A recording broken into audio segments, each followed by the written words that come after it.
seem to be afraid. If I'm able to point at your fear directly, are you afraid that majority of the figures will go to the north?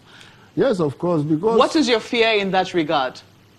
You know, the trend from the past and what is happening From now. the immediate past or from the history of INEC? From the immediate past. Look, he said that 2015 was the best conducted. Every administration claims that it conducts the best election. So there is another that the same election you are applauding was where many underage voters were caught voting. It was captured audiovisually. So, as I said, there is no, personally, I don't have any room to be very confident of INEC's capacity to be objective or neutral.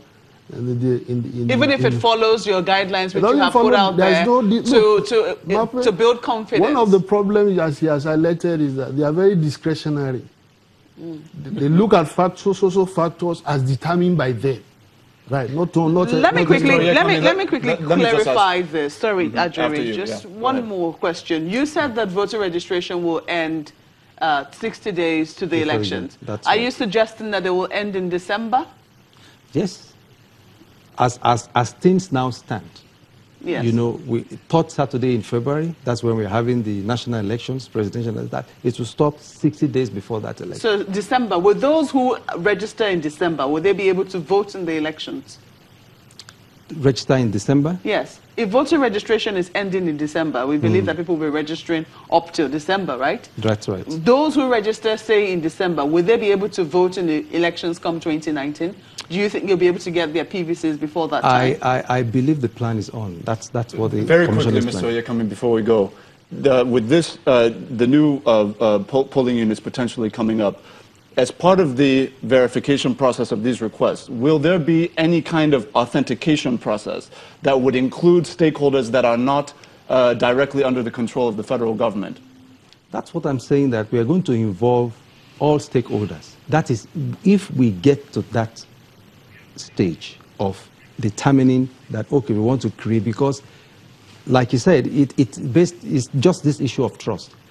All of us will come together, we look at the distribution, we give the evidence, these are the requests that we've got, and these are the things we discovered, and we subject that to everybody. You take a look at it, claims and objections, and if people have concerns, they express the concerns, and we all agree, like issuing a communique to say, okay, we are doing this. So we are not going to impose anything on anybody, because if we are serving Nigerians and Nigerians are not happy with what we are doing, then we have not done anything. So I just want to assure Mr. Osuntokun not to entertain any fear. INEC is not interested in favoring one part of the country against the other. That's not what we are doing. And we are going to follow due process. We are going to continue to consult stakeholders as much as we can. So, yes, your closing comments now. Look, I'm not saying, I've not made that allegation that you are want to do. Well, it's based on reports and what Laji Tankus Ayagasai said. What he actually said was that adherence to the rules of the road was scrupulously adhered to in the south of the country, while it was, the opposite was the case in the north. Look, you see, the problem we're having with INEC is both in this specific, and as I said earlier on, is a syndrome. The first point, going back to the first principle, unless you get the census, the population census of the country accurate. That is outside the purview of INEC. Just listen. So long will we have this problem. Because it is what is used ultimately to justify. But that is not a problem INEC has created. Listen. That's what I'm saying, that I'm not talking to INEC alone. This forum is for the government and the public. The question, I'm saying that it is not only the problem of INEC. That's what I'm saying. Until you are able to get that basic population right, you won't get anything right. Because it is used to justify increases disparities. They just vary it. You just vary that, look, the census of Nigeria said Northwest is 70 million. Therefore, it must be higher. But shouldn't we be able to trust, considering the fact that INEC conducts its own registration process, shouldn't we be able to trust very clearly INEC's figures? No, not at all. And I'll tell you what, look, I've posted, look, a lot was being revealed by these PVCs all over the country.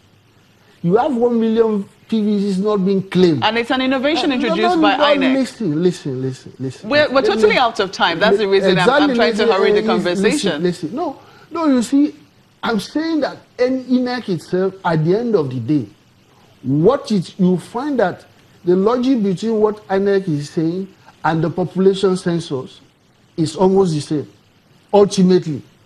So they will just say, look, intuitively, look, since the census say this place is more populated than this place, you should expect that this is the case. Well, this conversation is definitely going to be ongoing because it looks like INEC says we're still in the process, we're not done yet. We hope that we'll definitely get word when INEC is done, and we'll ask your opinion when INEC is done, if they followed what, what will instill confidence. But we have to thank you, gentlemen, for coming on Sunrise Daily.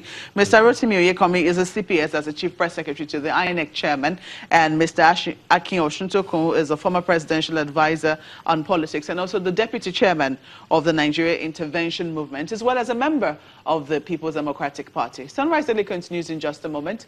Please stay with us.